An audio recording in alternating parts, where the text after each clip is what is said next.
আদিপুস্তক দ্বিতীয় অধ্যায়। এইরূপে আকাশমণ্ডল ও পৃথিবী এবং তাহার মধ্যকার সমস্ত কিছুর নির্মাণ কার্য সমাপ্ত হইল। পরে ঈশ্বর সপ্তম দিবসে আপনার কৃতকার্য হইতে নিবৃত্ত হইলেন, সেই সপ্তম দিবসে আপনার কৃত সমস্ত কার্য হইতে বিশ্রাম করিলেন। আর ঈশ্বর সেই সপ্তম দিবসকে আশীর্বাদ করিয়া পবিত্র করিলেন, কেননা সেই দিবসে ঈশ্বর আপনার সৃষ্ট ও কৃত সমস্ত কার্য হইতে বিশ্রাম করিলেন। প্রথম নরনারীর বিবরণ। সৃষ্টিকালে যেদিন সদাপ্রভু ঈশ্বর পৃথিবী ও আকাশমণ্ডল নির্মাণ করিলেন, তখনকার আকাশমণ্ডল ও পৃথিবীর বৃত্তান্ত এই: সেই সময় পৃথিবীতে ক্ষেত্রের কোনো উদ্ভিজ্জ হইত না, আর ক্ষেত্রের কোনো ওষুধি উৎপন্ন হইত না, কেননা সদাপ্রভু ঈশ্বর পৃথিবীতে বৃষ্টি বর্ষান নাই, আর ভূমিতে কৃষিকর্ম করিতে কোনো মনুষ্য ছিল না। আর পৃথিবী হইতে কুজ্ঝটিকা উঠিয়া সমস্ত ভূতলকে জলসিক্ত করিল।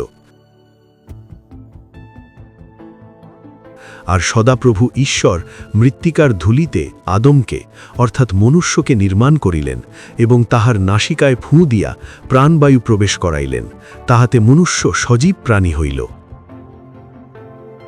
আর সদাপ্রভু ঈশ্বর পূর্ব দিকে এদনে এক উদ্যান প্রস্তুত করিলেন, এবং সেই স্থানে আপনার নির্মিত ওই মনুষ্যকে রাখিলেন।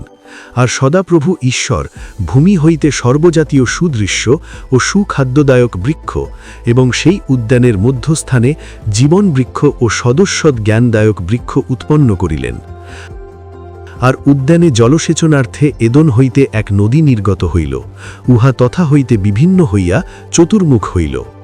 প্রথম নদীর নাম পিশন, ইহা সমস্ত হবিলা দেশ বেষ্টন করে, তথায় স্বর্ণ পাওয়া যায়, আর সেই দেশের স্বর্ণ উত্তম, এবং সেই স্থানে গুগগুলু ও গোমেদ কমনি জন্মে।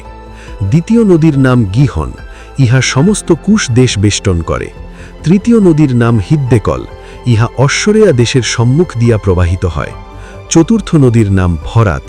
পরে সদাপ্রভু ঈশ্বর আদমকে লইয়া এদনস্থ উদ্যানের কৃষিকর্ম ও রক্ষার্থে তথায় রাখিলেন। আর সদাপ্রভু ঈশ্বর আদমকে এই আজ্ঞা দিলেন: তুমি এই উদ্যানের সমস্ত বৃক্ষের ফল স্বচ্ছন্দে ভোজন করিও, কিন্তু সদস্যদ জ্ঞানদায়ক যে বৃক্ষ, তাহার ফল ভোজন করিও না, কেননা যেদিন তাহার ফল খাইবে সেদিন মরিবেই মরিবে।